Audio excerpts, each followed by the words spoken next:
Well, Peter Schrager's been working at Fox for a long time, covering the league. He once authored a New York Times best-selling book about the New York Giants out of the blue, so he knows the Giants. So I've been saying that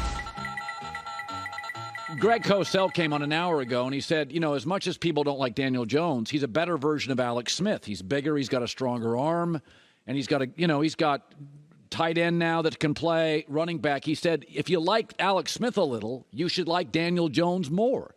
And I thought, that makes me like Daniel Jones more. There's a sense they're going to peel back this year. And I'm like, I don't know. NFC's pretty wonky. What is your take right now on where the Giants are? Well, they're really happy, Colin. They're kind of lying in the weeds right now where no one's talking about them as that third team. Everyone's got the Eagles, the 49ers, and it's usually the Cowboys, or there's some people who are like the Lions.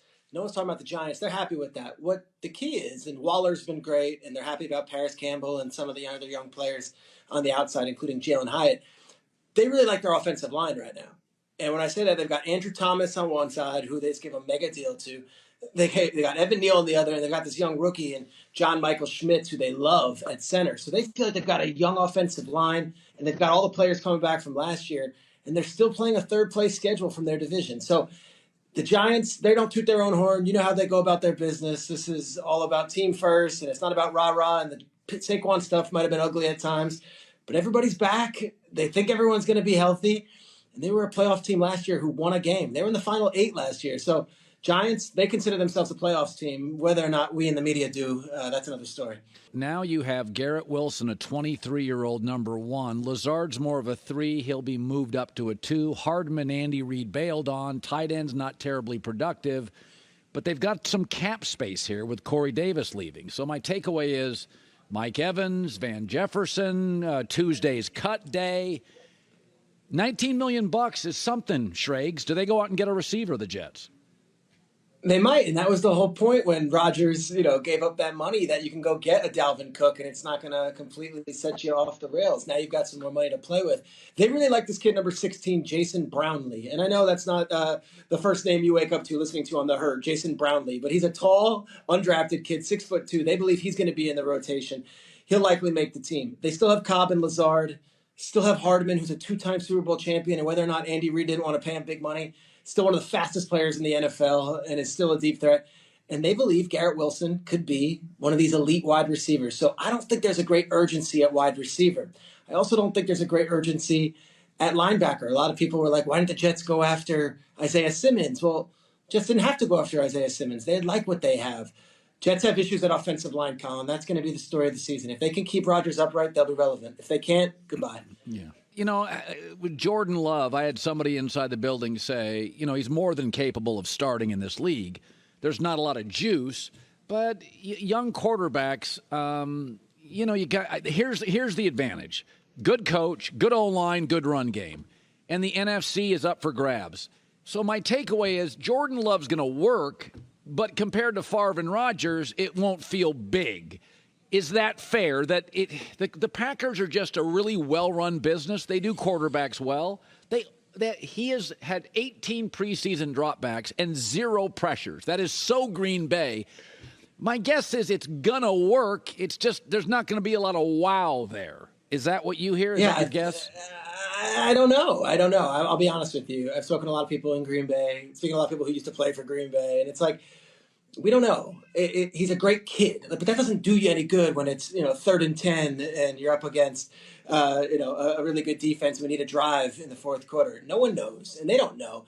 This is what I will say. Mark Murphy, the president of the team, said something really sneaky that really didn't make a lot of news. He said, now we're going to run Matt's offense, which means they hired Matt LaFleur, and they had a vision of the 49ers, Shanahan tree. We're going to run the ball. We're going to do those things.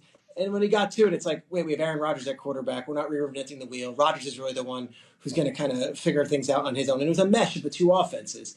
This is going to be a run-first offense with a couple of really good young receivers that they like in Watson and Dobbs.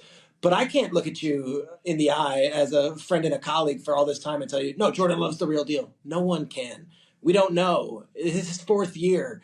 We should know by very soon whether he's got it or not. This can't be like, he's young and he's raw.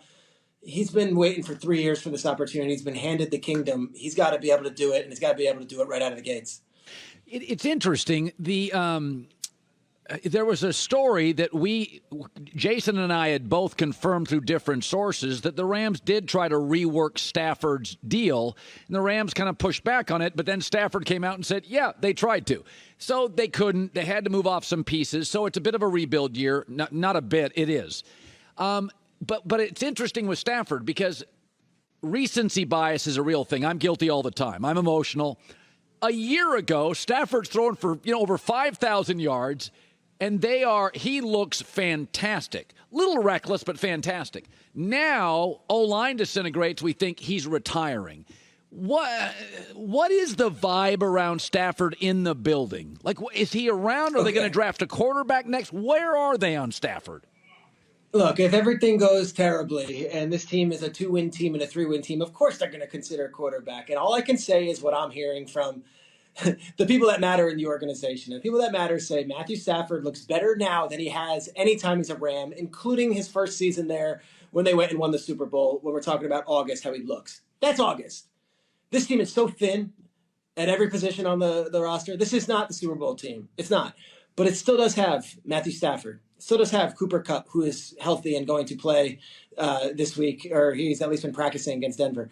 Who still has Aaron Donald, who's not with the team right now, but that's because he's having a kid, and Aaron Donald is in great shape and ready to go. So, you have those three, and then you need to have a Tutu Atwell step up. And I know fantasy drafts are coming this weekend, and no one's looking at the Rams.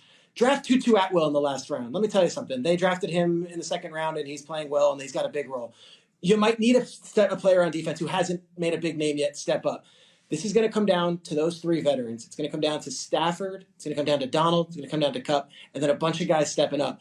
But I can tell you right now, going into the season, they are not a defeated team. They are not a team that's in rebuild mode. If they were, those three guys would not be on the roster. So I have to ask, it's almost obligatory, because we work with Sean Payton, and he was such a good teammate, that I did think there was a little something, Schrager, that was a moment. So in that first preseason game, they sent him into the second quarter. So he's telling you, it ain't right. Then I watched last week's game, and Greg Papa was the play-by-play guy, and he was like, hey, he's going to play some tonight. Very quickly, they pulled Russell out. And my takeaway was Sean saw the juice with Russell. It's like, let's get him out. We're ready to go. And when I watched Russell, my takeaway was, he looks elusive again. And Sean saw it, and it was like, we're good. Let's get to game one. So my takeaway is that's substantial, how much you play somebody, how you don't play. I think Denver, I worried about them 2 weeks ago. I kind of think they're in a better place today. What's your read? I would never doubt Sean. So you and I could go behind the curtain, break the fourth wall. We both had great experiences last year with Sean Payton. I worked with him every Sunday. He would come on your show every Monday. He would open up the book. He would tell us everything. He was candid. He was great. I have kept in touch with him throughout this offseason. I talk to him very often. He is so excited, so invigorated. Russ is 15 pounds lighter. That was a decision by Russ, and that is confirmed. 15 pounds, not 5 pounds, not that. 15 pounds lighter, and part of it is because they want Russ to be able to move a little bit better than he was last year. But gosh, you see the stuff from today. Jerry Jeudy went down with an injury. Tim Patrick's gone. I don't know if the roster's there for them to compete in that AFC West yet. I'm thinking Sean Payton going into the season believes they're a playoff team. It is such a loaded AFC, and I say this on the NFL Network morning show, and you can do it with Jason if you want. There are 16 AFC teams. Only 7 of them can make the playoffs. When you start rattling off those names real quick, they go quick. We know the Bengals, the Bills, the Chiefs, the Jaguars likely are the favorites in their divisions. You only get 3 wild cards. So if you take Denver, you can't take the Jets, the Dolphins, and another team. If you take the Steelers, you can't take the Dolphins, the Broncos, another team. My point is this. It's a loaded AFC. It's really competitive. And I don't know if this team is a playoff team, but gosh, if there's one coach that has his guys believing, it is Coach Payton. Hi, everybody. Thanks for watching. Subscribe here to get the latest from the show. Also, be sure to check out more of the best clips from The Herd or go watch a few segments from other shows on FS1.